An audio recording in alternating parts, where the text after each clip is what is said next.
horta marka waad mubaarak iyo beeshka cadaado aad aan ku mahadcelinaa dadka wada dhaxay inaad jaaniskan isiiseen aan ku soo bandhigo macnaha fikradan aan soo abaabulay horta marka koowaad waxa igu dhaliyay fikradatan maadaama aan nin deegaanka cadaado ka soo jeeda kuna wax bartay kuna barbaaray kadibna aaday jaamacad waxaan go'aansaday maadaama deegaankii inta ay soo gaarsiiyay heerka ay soo gaarsiiyay oo asiga soo dhax barbaaray inaan wax ku celiyo waxay inoo ahaato macnaha maanta nin dhalinyaro ahay waxaan ku fikiray wax u horeeyo deegaankaada ku celi karto maxay tahay Umar waxaan ku fikiray maadaama nin dhalinyaro ahay inaan qabto koob sports kadib waxaan fikradii waxaan la wadaagay rag dhalinyaro maadaama nin dhalinyaro ahay waxaan kadib ku sii dhiirigeliyay kaasi wada dib igu dhiirigeliyeen commissionkan iyo waxyaabahan aan ku bixinayno ayaga ka soo qaaday dhalinyarada boqolkiiba konton dhiirigelin ku siinayaan boqolkiiba konton macnaha qarashkii wax kala dhiibeen Umar waxaad ii sheegtay in dhiirigelin aad u sameeyay dhalinyarada caadi ay tahay oo dabcan deegaanka soo jeeday waxa i raacaysaa dhalinyaradan waqtiga ku dhalateen dhiirigelinta sameeydo waxay ugu dhalatay sanadka 2009 bishii koowaad macnaha igu dhalatay fikradan inaan deegaankayga aan wax ku celiyo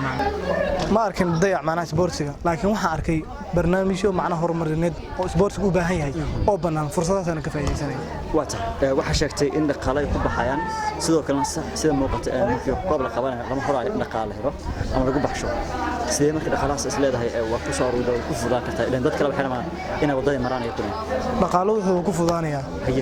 adduunyada arkaysid macnaha wax walba oo la qabanayo ama macnaha hay'adaha caalami ay geysanayeen oo wax la soo aruuriyo macnaha waxaan sameeyay maadaama aan nin dhalinyaro ahay dhalinyaradii jaamacadaha dhiganaysay oo macnaha nin walba dareemi karta in baaburaac laga bixinayo macnaha jaamacadda qarashka laga bixinayo labiska laga bixinayo ayaa waxaan go'aansaday in ayagii u tago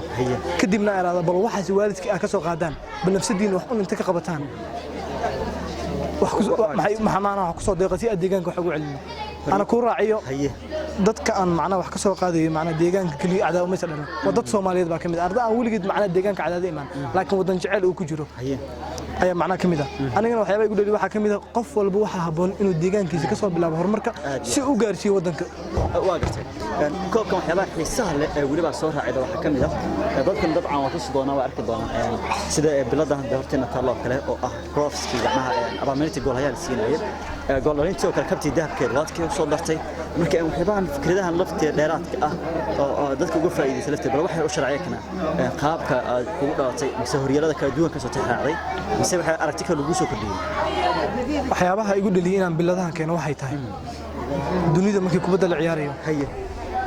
biladan waxa loo dhiibaa waa dhiirigelin macnaha qofkii bal in la tuso dadaalkii uu soo qabanayay inuu ka miro dhalay macnaha abaalmarintan la siiyay maadaama aan dad dhalinyarada sports ay ku jirto ayna daawadaan markastana ay macnaha garoonkii ka dheelayaan wax bilado aan aysan jirin ay waxaan go'aansaday dadka deegaankii bal in aanu hadii aan xataa gaarsi karin bal qalabida adduunka laga wada helay bal inaan qayb kamid ah geersiyo dhiiranaan ay noqoto waata marka waxa jira dad kale oo jecel in ay kaliftooda sameeyaan koobkan oo kale ay waliba sidoo kale mid kale oo ka sii badan waxaana sheegtay in qarash ay waqti badan u baahneen dadku ku daawanaya ku arkaan in la yiraahdo tahay oo waliba intaas oo isku soo xilqaamo oo raba 9 koox ilaa 10 koox in koob dhigo marka dhalinyarada maxaa oran lahayd laftooda jecel in barnaamijkan gala dhalinyarada waxa oran lahaa macna guud ahaan dhalinyarada Soomaaliyeed gaar ahaan dhalinyarada reer Galmudug waxaan oranayaa deegaankaaga wax una hada ku dar karto xabad bulkeetiga ha ahaatee macnaha wax uma baahna kaliya inaad qarash samayso fikir deegaankaaga wax ku celi ha noqonin macnaha qof kaliya deegaankiisa u baahan maanta magaalada cadaado aniga deegaan ahaan ka soo jeedo hadii ay horumarto horumarkaas waxa gaar dadka deegaanka laakiin macna ma sameynayso horumar shakhsiyadeed maanta qof haduu gaar wax ma sameeyso marka dhalinyarada waxaan ku dhiirigelinayaa qof kasta maadaama wadankan maanta uu burbursan yahay qof kasta deegaankiisa wax allaala wuxuu ku tari karo inuu geeyo ana maanta nin dhalinyaro ah sportsigan geena qof ganacsada haduu yahay macna waxyaabo kale horumar ha geeyo dad deeqa baxsho way jiraan marka saas